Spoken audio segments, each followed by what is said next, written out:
राधा वल्लभ श्री हरिवंश। विद्वान व्यक्ति के पांडित्य की निंदा करने वाले शास्त्रों द्वारा कहे गए श्रेष्ठ आचरण को व्यर्थ बताने वाले धीर, गंभीर और शांत रहने वाले व्यक्ति को ढोंगी और पाखंडी बताने वाले लोग हमेशा दुख उठाते हैं। इस पर निंदा रूप कार्य से कोई लाभ नहीं होता। बहुत से लोग अपने स्वभाव के कारण विद्वान पंडितों की वीरता को व्यर्थ बताते हैं, उनकी निंदा करते हैं। शास्त्रों में बताए गए नियमों के अनुसार आचरण करने वाले व्यक्ति को भी वे व्यर्थ का आचरण करने वाला बताते हैं। विधानों को ढोंगी और शास्त्रों को कल्पित बताते हैं। ऐसा करते हुए वे विधानों या शास्त्रों की सार्थकता को तो नकार नहीं पाते, अपितु लाभ से वंचित हो जाते हैं जो उन्हें मिल सकता था। शांत और चुपचाप रहने वाले की चुप्पी को मूर्खों की भाषा में कमजोरी ही माना जाता है। विधान श्रेष्ठ आचरण करने वाले धीर, गंभीर और शुद्ध व्यक्ति का निंदा से कुछ भी नहीं बिगड़ता।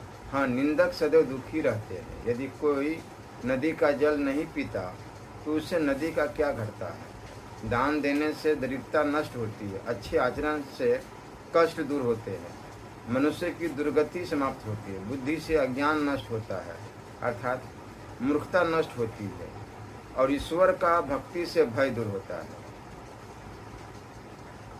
दान देने से दरिद्रता नष्ट होती है। अनेक शास्त्रों और संतों ने भी कहा है कि दान दिए धन न घटे। यदि मन के साथ इसे जोड़ा जाए तो यह कथन और भी स्पष्ट हो जाता है, क्योंकि धनी भी मन से दरिद्र हो सकता है और निर्धन भी श्रीमान। व्यक्ति अच्छे गुणों, नम्र व्यवहार और सुशीलता के कारण अपने कष्ट दूर करता है, क्योंकि सभी व्यक्ति सद्गुणी और सुशील व्यक्ति को आगे बढ़ाने की इच्छा रखते हैं। प्रभु सबकी सहायता करने वाला है। जो व्यक्ति नित्य नियम से ईश्वर की प्रार्थना करते हैं वे सदैव दुर्गुणों से बचे रहते हैं। उन्हें न तो किसी व्यक्ति से डरने की आवश्यकता होती है और न ही वे संकटों के आने पर भयभीत होते हैं। काम वासना के समान कोई रोग नहीं, मोह से बड़ा कोई शत्रु नहीं, क्रोध जैसी कोई आग नहीं, और ज्ञान से बढ़कर इस संसार में सुख देने वाली कोई वस्तु ही नहीं है। अधिक काम वासना में लिप्त रहने वाला व्यक्ति शक्तिहीन होकर अनेक रोगों का शिकार हो जाता है।